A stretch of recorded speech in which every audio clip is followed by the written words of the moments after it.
podcast. I'm Preya. And I'm Melanie. The New Trials of Cardcaptor Sakura, Syaoran, and Friends is a popular ongoing fanfic by Wishluv, and it's based off of Clamp's Cardcaptor Sakura. And in each episode, we'll do a deep dive of a chapter. Let's get into it. So, Melanie, have you ever been a part of any clubs at school? Yes, so my main one was being in musical and theater, but then I was also a part of the robotics and chess club. I would have never pegged you as a chess club girly. Oh yeah, I love chess. I mean, I'm not like Bobby Fischer or whatever, like level genius, but I love chess. Well, in college, I was part of the committee who organized the multicultural club. I got to feature Guyana with a booth that I decorated with a lot of home country souvenirs. And my mom made Guyanese snacks for me to share for the people. And my parents also took the time to visit me at school to see my booth, which was very sweet. Ah, Today we'll be discussing Chapter 42, A Little Girl's Dream. It was released on August 5th, 2002, so just 1 month after the last update. This closes off year 3 of Wish-chan writing New Trials. wow. Yeah, that's pretty cool. Like, she started in 1999 and now we're already in 2002. Goodness. The word count is 31,707 words, which is longer than the previous chapter, and the audiobook clocks in at 3 hours and a half. We're in a new month. It's October, and the characters are 9th grade. Time for a summary. Sakura had a dream about Nadeshiko and Ryurin's first kiss. Tomoyo hosted a post-production party where everyone watched Star-Crossed. When Aki teased Syaoran about him not being Sakura's first kiss after she blurted out that her first kiss wasn't on stage, his reply had Tomoyo, Ariel, and Aaron realizing that he kissed Sakura before. Ariel and Tomoyo noticed each other's tiredness. Aaron told Sakura that he forced Syaoran in the bet. That night, Tomoyo thought about how she focused on other people's relationships to avoid any of her own, since she grew up seeing her parents fighting. Ever since the Phantom incident, she realized that something was missing in her life. She thought about Ariel and how he was the only person she talked to about her problems, yet she decided to guard her heart. At school, Aki got Sakura, Syaoran, Aaron, and Erika to join the Seiju Junior High newspaper club, along with him, Miho, and Ariel. Syaoran asked Sakura if she was free on Sunday, and before giving him an excuse, he stated that he will be waiting at noon whether she came or not. Before Meilin left for Japan, she got angry at Sakura for making things hard for Syaoran when he was trying real hard to make up with her. She apologized before running off. Kai came back after having gone missing since Star-Crossed, and Meilin got mad at him for breaking her faith in him when he said his thief days were over. Kai got mad at her for criticizing him when she didn't know him. On Meilin's last day, she found Kai all dressed, and he told her that he was taking her out. She dressed up and changed her hair, remembering how 5-year-old Syaoran liked the buns. Kai took Meilin to Ituku, where she noticed an open space where a house should have been. Meilin wanted to go to Ituku High to get information about Miho's brother. She found out he was rather amazing at archery, and Kai showed off his own skills before taking her to lunch at a gorgeous restaurant. Kai made a stop at a graveyard, and when it started to rain, Meilin found him in front of a nameless tomb in deep sorrow. She felt Kai's burden when he collapsed on her, but not before seeing his blue-gray eyes. During the journalism meeting, Sakura discovered Kai was on staff, and Aki suggested they volunteer at a hospital where some of them worked under Toya or Yukito.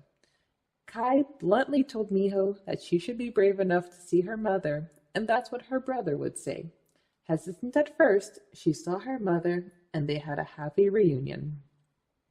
Sunday arrived, and Sakura spent the day with Toya and Yukito, while convincing herself that Syaoran forgot their meeting to ease her guilt.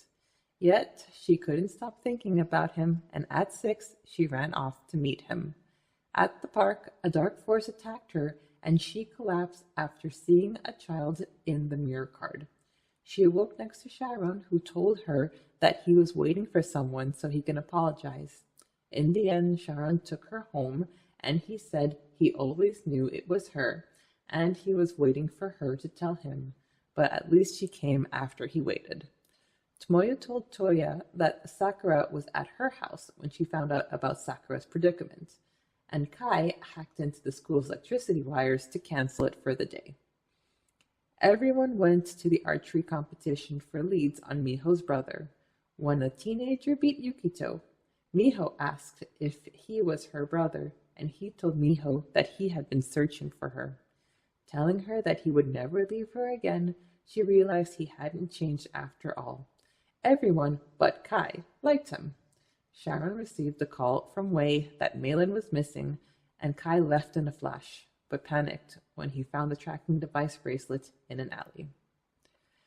Erika was angry at Aaron's interest in Sakura, and they fought for the first time. Things got worse when Riddle told her that her problems came from continuing to dream as a little girl and not growing up. Yay! We kick off this chapter with the Nadeshiko era characters during Phantom of the Opera rehearsals, and it looks like Wish-chan still can't get enough of musicals. Right. But then I saw that this opened the door of Nadeshiko's first kiss, and I was absolutely melting and grinning the biggest smile. And I'm pretty sure that this is the only kiss we get from these two. I could be wrong, but I think that's the case. Mm-hmm. Like, while I am a champion for consent, the romantic in me is very pleased with Nadeshiko's first kiss. That her first kiss wasn't with her conceited co-star. Right. And I mean, they obviously both really like each other, so I bet it would be full consent anyways. But yeah, I see what you're saying. Like, we talk about this being Nadeshiko's first kiss, but I wonder if this is also Ryurin's first kiss. Yeah, that is a good point. Probably. Because I bet you anything that he's just cold and standoffish, and even though a million girls has crushes on him, he doesn't let anyone in. So, and we know for a fact that Nadeshiko is his official first love. Right. Well, and I think he's probably also one of those that he's pretty single track minded, and he's just been working so hard to be the chosen one that he probably hasn't had any time to even think about romance or letting anyone in. So yeah, I bet you're right. Ooh. It is Sunday morning in Sakura's time, and that actually tells us that Star-Crossed was performed on a Saturday, even though we assumed the whole time that it was their day off. And that's crazy to me. One night only, like one chance, one shot. Don't let your chance to blow, because opportunity. Anyway. What's crazy is that they had the dress rehearsal where the Ituku students got to see them, and then they just came back. So it really questions, how big is that auditorium? Right. Wish-chan opens the door to Toyo and Yukito starting to work at the hospital with the hopes of an internship around the corner. So this is nice foreshadowing. Mm-hmm. LMAO at Fujitaka casually asking if Sakura was in Tokyo that summer, and Sakura flat out lying. That was hilarious. And at first, when you said that, I was thinking like, oh, he noticed her on the Best Couples of Japan contest. But upon second thought, it's like, oh yeah, she ran into him at that university lecture. Like, I forgot about that part. And we were talking about well, she could have told him the truth, but then if she did, that would just open the door of the whole family history and her knowing a lot more than he let on. So in this case, lying was just easier. Yeah, so true. So true. And then you have Toya calling her out on seeing her on the Best Couples contest on TV. The girl can't catch a break. Which at first I was like, I don't know, kind of like BS that like a Japanese reality show would be in the UK. But I will say, like, I remember like seeing all sorts of like weird like Japanese like contest shows and stuff like coming on at like 2-3 o'clock in the morning during the summer and stuff. So it's not out of feasibility. We are at the Lee apartment, and if Syaoran wanted to spend the whole day in bed, I don't see why Maylin had a problem with that. Like, he was the lead. He had a lot to carry. He challenged, he faced off with the fates. Let the guy rest. And you're sore the next day. Like even though you're not really like working out or anything, but your body goes through it. Like you're sore the next day. I'm glad she waited to bug him until it was time to go to the party. This is when we learned that Kai never came back home after the show. Kai. It's time for Tomoya's party, which was a watch party of Starcross. I liked how this was an echo of Arc 1 when the gang had a watch party over the CCS when Tomoya won Best Directress contest. So this is a nice little callback. So good. Okay, I love Tomoya, but I cannot believe that she edited the whole film overnight. And I thought the cast was watching raw footage. It's like, as you edit your audiobook and do our podcast, what is your opinion on this? There is absolutely no way. Because like knowing Tomeo, she probably put in visual effects. She put in credits. She put in like, you know, she probably had to do audio separately on top of the video file and make sure everything matched. Like there's no way. Like Minions is the only explanation. She is Gru and she has a basement full of minions. Banana. Sakura spilling the tea that her first kiss wasn't on stage was everything I needed. Oh my God. And like just everyone's reactions is just pure gold. And Sharon's "how can you be so sure" made me scream internally.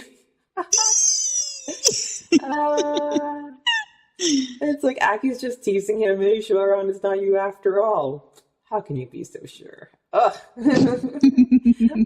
It's like the closest we have to like Sharon bragging about his girl. We get a lovely Ariel and Tomoyo scene where Ariel was actually opening up to her about Miho, and you must have been so giddy. Yes, really, any and every scene with them together is so cute. Miho talked about how she went to Ituku Elementary, and I had to ask myself if this was the first mention of Seiju's rival school. I did a quick search, and it was actually already mentioned back in chapter 30, The Lone Thief of the Night. It's the last day of school, and everyone was watching the Seiju versus Ituku match. It was also briefly mentioned in chapter 40, The Fate Determined by the Stars, when Sakura noticed some students from that school in the audience.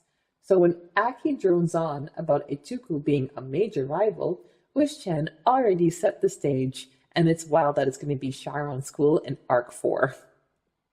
Yes, and we've talked about, I think, when it popped up, that this is an Easter egg from a popular manga, and then there's something else she borrows from this manga that we will talk about later. Or manga, sorry. I know I always say it weird. Oh, that's okay. I used to say manga all the time, and then I went to an actual anime convention in Toronto, like a pretty big one, and I went to a panel, and then the people were talking about manga, so I'm like, oh, so I started calling it manga, and then my brother's pretty much like, they're like, what are you doing? It's like, who are you? What are you trying to be? Like they didn't slap me in the back of the head, but it's like proverbial back slap on the head. Brotherly affection at their exactly. I really like the scene where Aaron told Sakura that the bet between him and Syaoran was his idea. Even though he's a dark one, I feel like this is foreshadowing that will lead him to becoming Sakura's ally. Yeah, I like the fact that he's virtuous in the way that he wants to win her fair and square, you know? Like, yeah. I do appreciate that. Tomoyo and Sakura have some much needed girl talk during the sleepover, and I really like this scene because I feel that Sakura will sooner admit things to Tomoyo than to herself, and that's when her real feelings come out.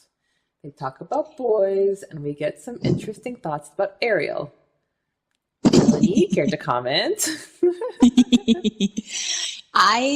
There's multiple things I love about this scene. Like, number one, like, I love that Sakura is really trying to have Tomoyo open up to her and let Tomoyo talk to her about things. Cause I feel like, as it's been said before that, Sakura feels like it's been a little bit one-sided, like not really, but like she feels like she didn't really know Tomoyo as well, like with her dad and everything like that. And so I like that this is Sakura kind of making the effort. And number two, I like that it's kind of like a little matchmaking ploy between her and Mei Lin. I think that's really cute. And then number three, I love the fact that this is kind of like our first time we're getting like a Tomoyo inner monologue, because I feel like that really doesn't happen very often at all. Yeah, I think the Phantom really opened the door to that, because they actually started when like Tomoyo was told Sakura that, oh yeah, I don't really remember much, but then like we get her inner monologue where she's like, yeah, I remember, but I'm not going to stress out Sakura. And that's where like the new level of her friendship with Ariel takes place. Mm-hmm. But yeah, for sure. Like ever since the Phantom, we're definitely getting a new side to Tomoyo. Yeah. I like the way that Sakura talks about how much E&T have in common, and how she's like covertly been playing matchmaker with Mei Lin for them. That's too cute. So cute. Just like the majority of us fan base. It's like, you guys are obviously perfect together. Tomoyo takes some time to self-reflect, and it was really sad to hear that she made the decision to guard her heart after her parents' relationship fell apart. I didn't think the flashback of little Tomoyo would break my heart as much as it did. Listening to her anguish is so different than reading it in my head. Aw. Well, I have personal history like Tomoyo, so it wasn't a hard scene for me to act out, but thank you. We get a fantastic Tomoyo monologue that really shows how much she changed after being possessed by the Phantom. And this opens the door of seeing Ariel differently than the others. When it comes to E&T, I'm just like more of a take it or leave it gal. If the fanfic author wants to write them together, great. If not, great. But the more I talk to you, the more I'm becoming the E&T shipper. When we get confirmation, and I say when we get confirmation in Arc 4, you will hear me screaming all the way from Kansas. We get a great moment when Tomoyo asks Sakura point blank, when did she realize that she likes Sakura? We get a great moment when Tomoyo asks Sakura point blank when she realized she liked Syaoran. I was pretty excited to hear the answer, but it turned out to be kind of unclear and, dare I say, wishy-washy. I quote, "For some people, I hear that realizing that they love someone is like lightning striking them, but for others, it's a gradual thing that deepens with time. For me, I think it's inconsistent because even now, some days, I question what I truly feel for him, while others, I reflect that it must have been love after all. Strange, isn't it?" This answer has been brought to you by Syaoran's mixed messages. It just never gets old. Oh, so good. Oh my God. I mean, the boy brought this on himself. He only has himself to blame. And then also, again, friendly reminder, we all need to remind ourselves that these are middle schoolers. But again, like, he only has himself to blame. The next day, and Star-Crossed Fever is still alive and well, but that was immediately dampened when the teacher reminded them that their exams to get into high school were just around the corner. Bom, bom, bom. It's Tuesday, and Kai is still missing. Just when everyone thought they would catch their breath from Star-Crossed, Aki convinces Sakura and Syaoran to join the journalism club. He then recruits more members. This actually reminded me of a cute fan art that I made for the club prompt in the Fan Art 100 project. And I'll throw it in the group. And I wanted Melanie to guess my inspiration, and she got right away that it was Dumbledore's army sign-up list. So good. So good.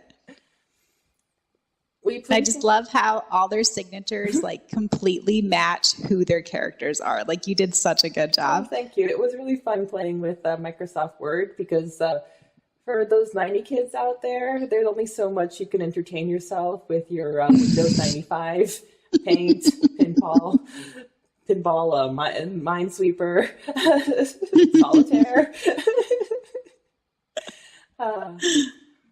We playfully get Syaoran seemingly reading Sakura's mind, but in this instance, he is still reading her face and interpreting her thoughts. And one of my favorite things about being in a couple is when I vocalize something that my partner is thinking about before he says it. Like a few weeks ago, Cameron was just going to the hardware store, and I said, "Enjoy your coffee," because I knew he was going to get his triple from Tim Hortons. But he didn't even think about that because he just coasts on autopilot muscle memory, and that just leads him to the closest coffee shop. So he's like, "I am going to Tim Hortons." Oh, Timmy's, I miss you. Syaoran shoots his shot for a Sunday date and sets himself up for failure when he said he would wait at King Penguin's Park at noon, regardless of whether she would show up or not. The girls have a night out with Maylin, and she doesn't take up Tomorrow's she doesn't take up Tomorrow's offer for a ride home. She was talking to Sakura, and they're talking about Kai's appearance, and as Sakura continues to agonize over Syaoran, Maylin then takes us all by surprise when she goes off on Sakura for giving Syaoran such a hard time when he had been trying to make things up with her. Maylin continues to defend Syaoran, and I'm really glad that he has someone in his corner. Yes, I freaking love this. Like, thank you, Maylin. Like, I feel like Sakura is one of those people that sometimes she just needs tough love. And I feel like this was Maylin giving her tough love. Oh, yeah, no, for sure. For sure. It's like, and there's nobody else who can do it. It has to be Maylin. Love it. Maylin comes back to Syaoran's apartment, and how cute is the imagery of Syaoran sleeping on the couch with Wolfie-chan sleeping in his arms. That is too cute. So sweet. Kai finally returns to his apartment, and Maylin finds him at his computer. I don't know why, but she brings up him stealing, but he also told her not to trust him. Kai did say this time was his last, but she can't let sleeping dogs lie and goes off on Kai for wasting his life away. From my end, I wouldn't have wanted to poke the sleeping bear, but that's definitely her personality. She is such a nag. I love her to death, but she is such a nag. It's like, I love Cameron, but I know that he's not a morning person. And nothing can be done until he gets his first coffee, sometimes even second. I give him a wide berth, I leave him in his bubble, and I wait for him to thaw. You guys should have seen her dealing with both of us. It was where she tiptoes into their room, gives Cameron his coffee, then she tiptoes into my guest room and is like, "Hey, here's coffee. Come out when you're ready. I've been up since 5 a.m. exercising and working because I'm awesome that way." Honestly, No big deal. it's like, you know, those Facebook posts where it's like one person is like this and one person's the opposite, and then they marry each other.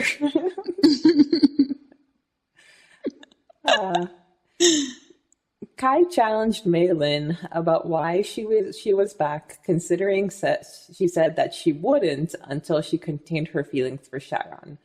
So he teased her, and she came back for him. She stormed off, and even Syaoran said not to give Kai a hard time. So that kind of minced their BFFs forever. Mm-hmm. The next morning, we get a neat and respectable Kai. This generated so much fan art, along with other scenes from their big date. I actually forgot that this was in this chapter, and I got really giddy. Oh, I love this entire scene coming up. It's one of my absolute favorites. We get a flashback, and we learn that Maylin is a Sailor Moon meatball buns wannabe because Syaoran defended it.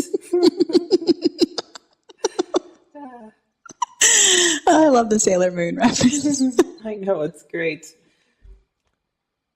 I love how you set the mood with the classical music in Kai's car, even though Maylin was completely frazzled. The fake ID does not help. Have you heard of the hair theory for girls? Does it have anything to do with chopping it off after a long relationship? Well, there's that as well, but that's like the opposite end of the spectrum. So the hair theory is like when you become comfortable around someone you love, you like slowly let your hair like just do its own natural thing, I guess. Like for instance, like when Pete and I first got together, I used to straighten my hair like every single day. I would always have straightened hair. And then like over time, as we were like got more serious, my hair, like I just slowly just let it curl and just be wavy, like how it naturally is. And so that's like a thing. It's like once you become comfortable in a relationship and around someone, you let your hair do its own natural thing. So I think this is kind of like, even though they're not in a relationship, but I feel like it's kind of signifying she sort of sees him in a different way, even though she hasn't quite realized it yet. And so that's why her hair is different. That's cute. Yeah, that's like all the girls who would like do their makeup and stuff. Like, you know, we watch the movies where like the girl wakes up before the guy, tiptoes to the bathroom, does her face, tiptoes back in the bed as if she woke up like that. Mm-hmm. Oh, I recently watched Bridesmaids, and that was in it. They're driving in Kai's old neighborhood, and he drives past where his house used to be, even though he doesn't say anything. They pass Eituku as well. Then there was that awkward moment where Maylin wanted to duck into Eituku Elementary to see what he could learn about Miho's missing brother. Do you think she really didn't know, or do you think this whole thing was her trolling him? No, the only people who know at this point is, I want to say S&S. Like, yeah, I think that's like the only one. She doesn't know. Come on, Melanie, if Maylin knew, do you think she would waste her time trolling? That's true. She would just confront him, which I think she does eventually. Touche. We end up getting a tour from Kai's former classmates, and that's when we learn about all the rumors. We also get an idea of the kind of student McKay was, especially in the archery department. The classmate mentions that he was also popular with older students and that he was going around with a girl from junior high. And this is definitely a reference to Kara. Mm-hmm. I'm surprised that Kai even showed off his prowess in archery. He could have totally blown up his spot right then and there. Right. And I think maybe he was just feeling a bit homesick for his whole old life. They're at a sushi restaurant, and I am jealous because I haven't had amazing sushi since I got pregnant. Like, I've been for sushi, but my favorite restaurant closed down in 2020 when the pandemic hit, and I have yet to find something that I love. Aw, that's too bad. Kai Kai had one more place to visit and stopped at a graveyard. At first, she stayed back in the car, but she went out to look for him when it started to rain. Wishchan takes a moment to recognize Nadeshiko's grave before Meilin finds Kai in a mess. Now, there's 4 fan arts from this scene alone, and I'll be talking more about it in Fan Art Spotlight, but it definitely is a moment that really hit the fans. Oh my gosh, like there's so much I could say about this, but like to me, I think like, yeah, I think Meilin, like even though she didn't want to admit it, yeah, I think she was attracted to him at this point. Yeah, I think she maybe like sort of liked him or whatever, but like I think it was at this point where like he showed emotion to her and she saw him vulnerable. I think this is when it finally clicked into place that she actually really cares and likes this guy, and that Syaoran was 100% erased from her heart. It was this moment right here. I totally agree. And you really put it well. That was really well said. We get a fantastic spotlight on Kai's gray blue eyes, and this was the first time they were seen by Meilin since he is forever hiding them behind sunglasses. Mm-hmm. And then the evening pretty much wraps up at this point, and there wasn't much conversation. It's the next day, and Meilin is going home. Kai was ready to take her to the airport, but she forced him to go to school. He does, and he gets afternoon detention for a month to make up for everything he missed. And there was a scene right before this where I think it was like foreshadowing a little bit of what's to happen, is like, I forget the exact quote, but it said something about like the wind rustled around Meilin. And so I think that was like his powers trying to tell him like something was going to happen. Oh, yeah. Mm-hmm. We get the first meeting of the newspaper club now that Sakura and friends have been recruited. Aki suggested that his staff volunteer at the hospital, and I am internally sobbing for these children. Where do they have the time in their day? Like, I barely can do one thing a day and I am exhausted. Like they already go to school 6 days a week.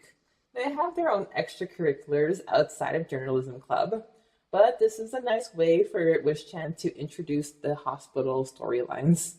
Yes, yeah. We are at the Kinoshi Hospital, and Tomoyo was able to tag along. And this opens the door for more Toya and Yukito scenes. Kai is spotted as Voleur-kan. Your pronunciation wasn't too bad. You said voleur, and it's voleur, but no, it's pretty good. Merci. All your memes have been paying off.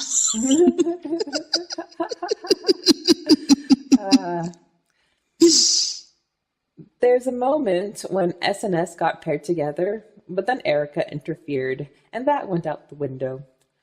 I think it's interesting to point out that Sakura was excited to be with Syaoran, and then disappointed, even though it meant working under Yukito. That now, even though now she works under Yukito, she was still disappointed that she couldn't work with Syaoran. I think it's safe to say that any grudge she held from the whole business with the bet is behind her. Agreed.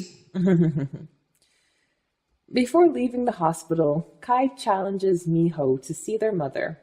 It's interesting to see him going as far as saying, I just thought that if your brother was here, he would give you the same advice. Very bold of him to say so. Oh, but Miho actually goes through with this. Okay, so Miara is described as a woman in her late 30s. So she was in her early 20s when she had Mikei. I guess it helped that she already knew Keisuke when she was a teen. But now I'm wondering what happened for her to see him in a different light after being so hung up on Ryuren. Right. Yeah, I'd be curious to know their timeline, you know? Well, also, it's funny how she had a kid like early 20s, and both you and I are such like late stage moms, you know? Well, things were different back then. Like my grandmother is 89, and she got married at 15, and she started having kids at 16. Wow. Can you imagine? Yeah, I can't. Goodness. Well, it's funny that you mention that era because I'm right in the middle of reading Fortune's Fool by Miss L, and it's so good, but it makes me so sad because she writes the whole AU of what could have been if Leon actually joined Nadeshiko and her gang to fight the plague. And Aw. but it's really good, and just I'm having the greatest time with it. I think I'm gonna have to ask her like her opinion on like how does she think the Miera and Keisuke relationship turned around. We get the Miho and Miara reunion, and it is the most beautiful moment ever.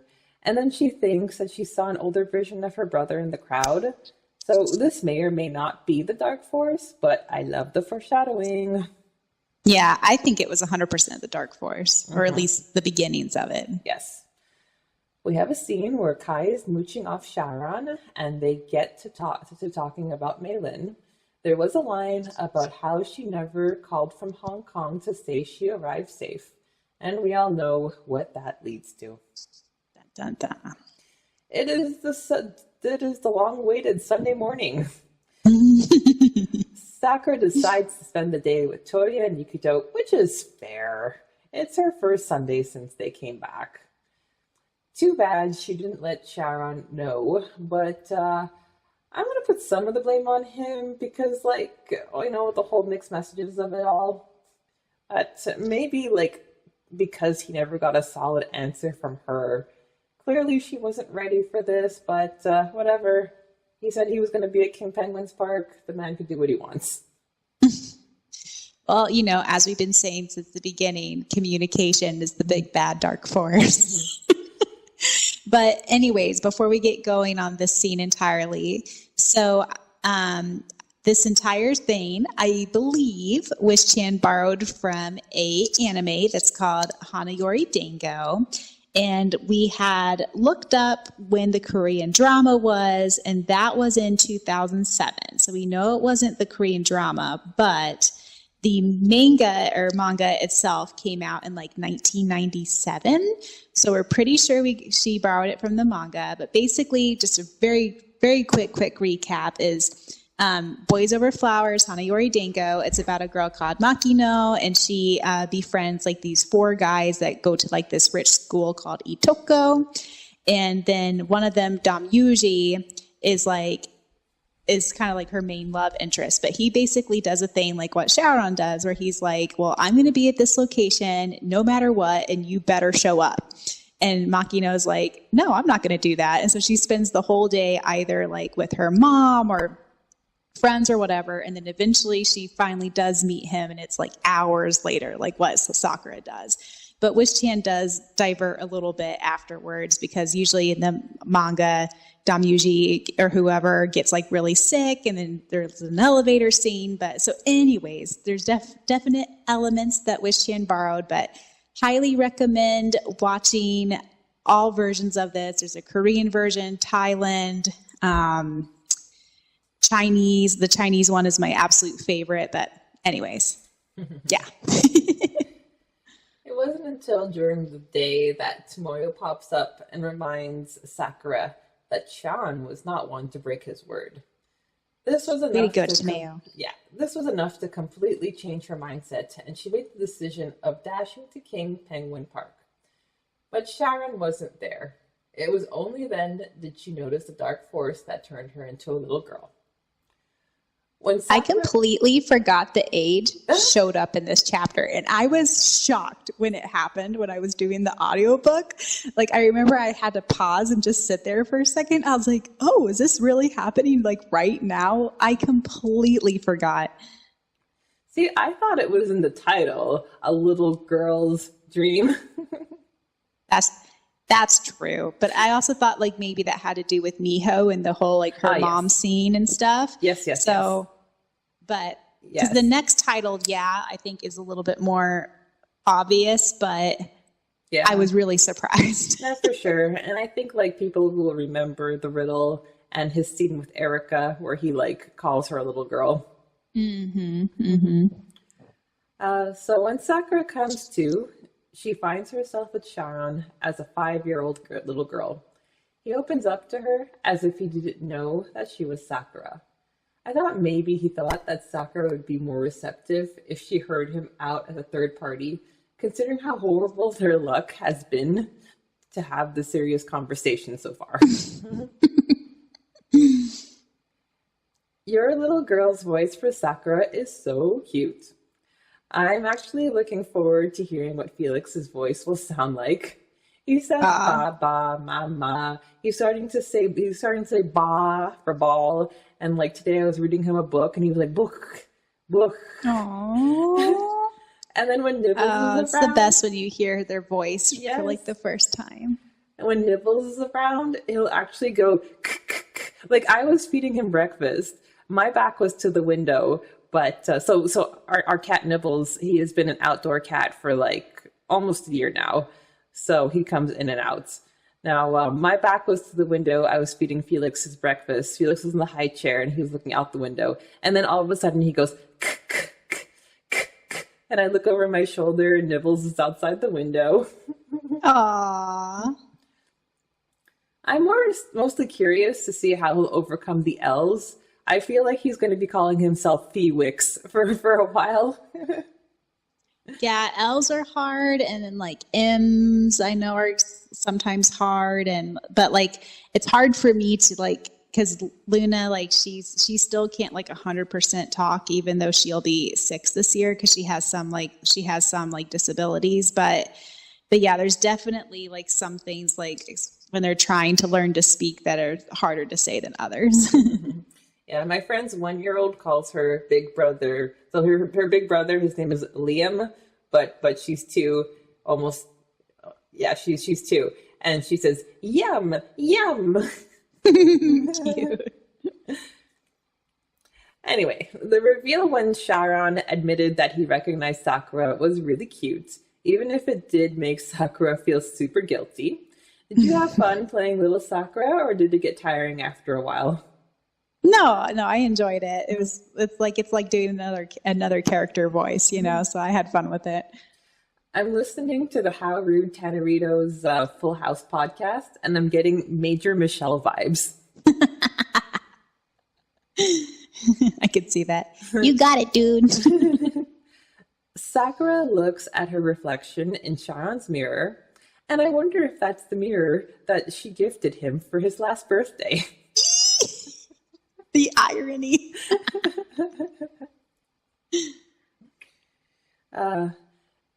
Syaoran had tons of fun picking on little Sakura when Kai comes along, and he is more than delighted to tease her too. Syaoran learns from Tomoyo that Sakura opted to spend the day with Toyo. Why am I calling him Toyo all the time? Because he's joined with Yukito, so it's like I'm trying to ship their names together.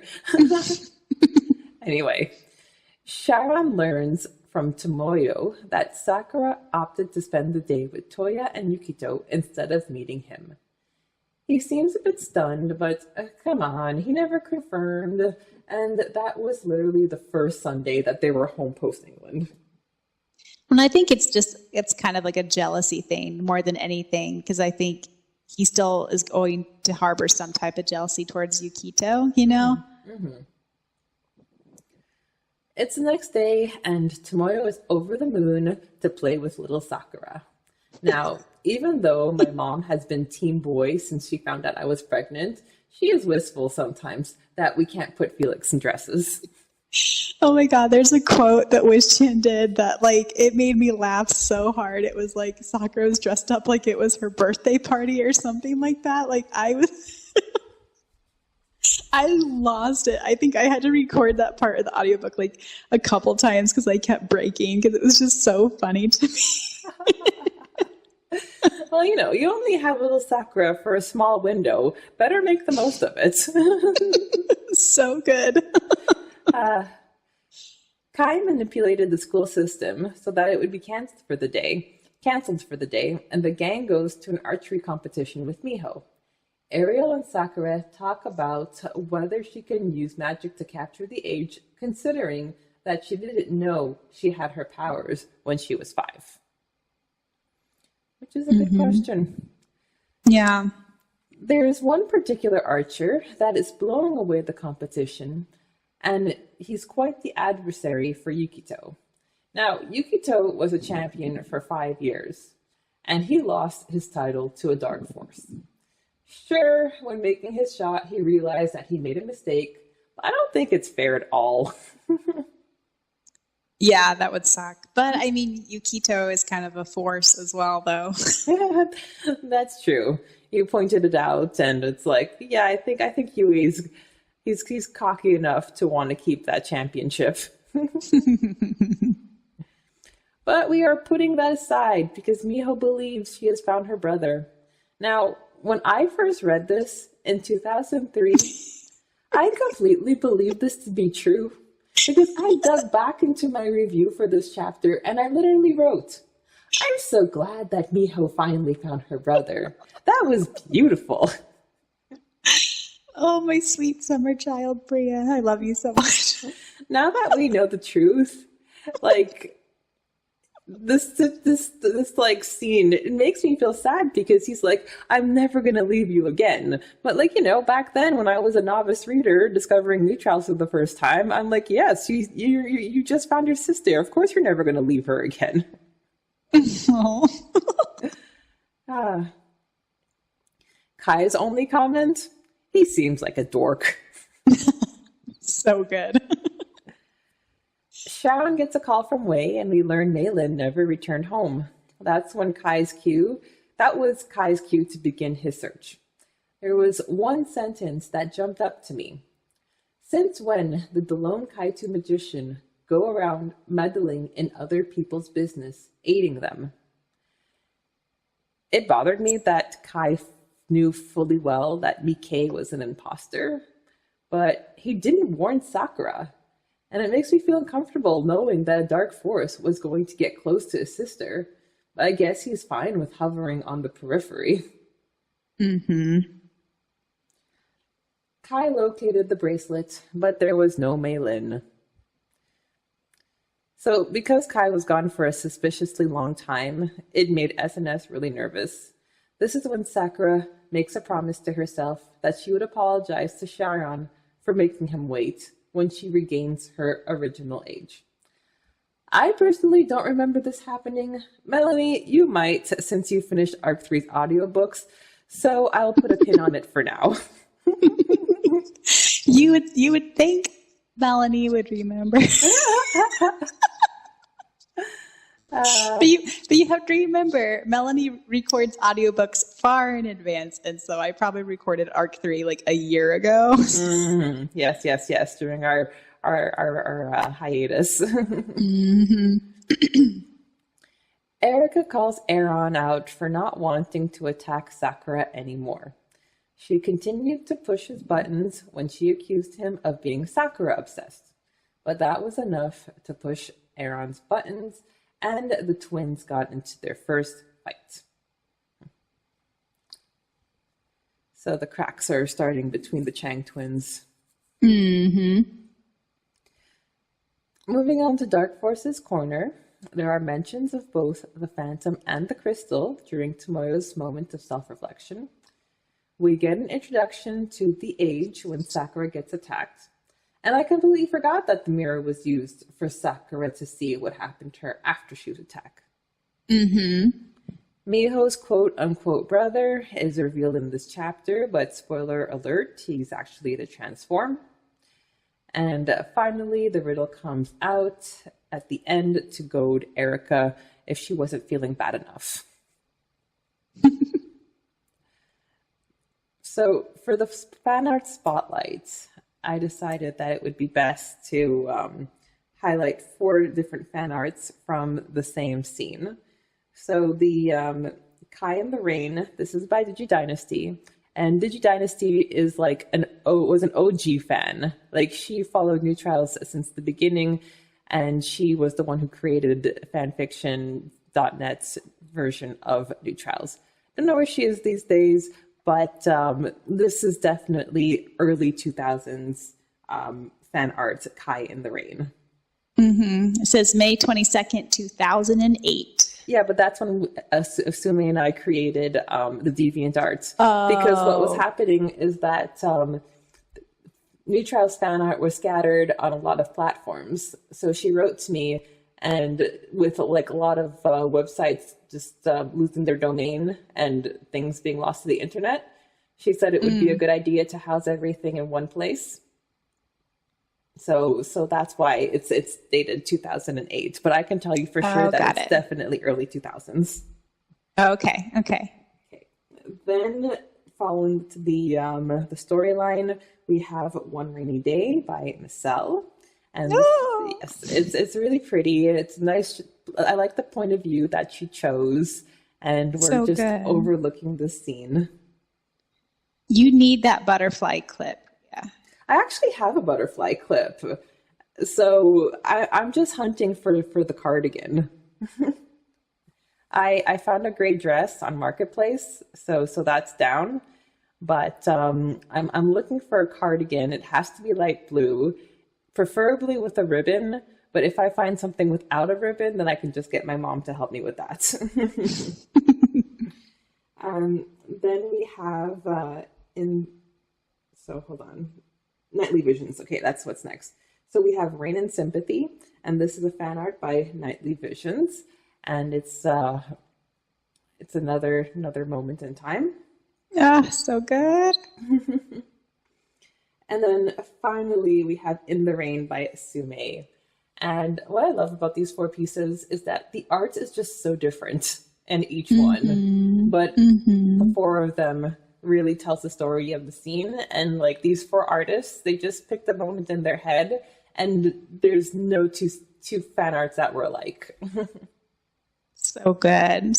We have such talented people. Come back, everybody, to the fandom. Yeah. We love you all. Now it's time for the author's notes. Okay. So we have Wish-chan. Well, finally, the Star-Crossed production is over, and here is the beginning, actually the continuation of a new set of problems revolving around the characters of NT.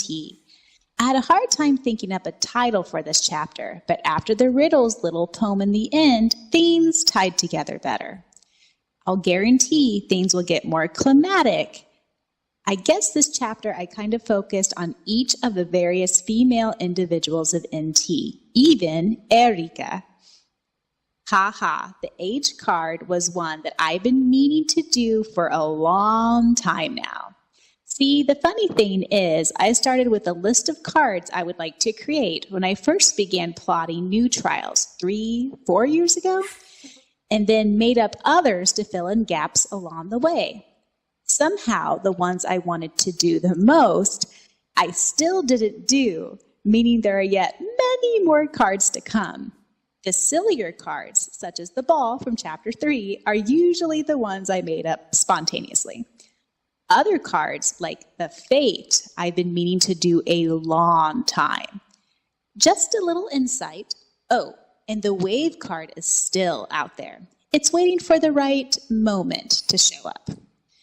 Just a question. I heard that there was a Wave card in the actual series. Can anyone tell me which episode it came from? I thought I saw all the episodes of CCS, but I don't seem to remember seeing it.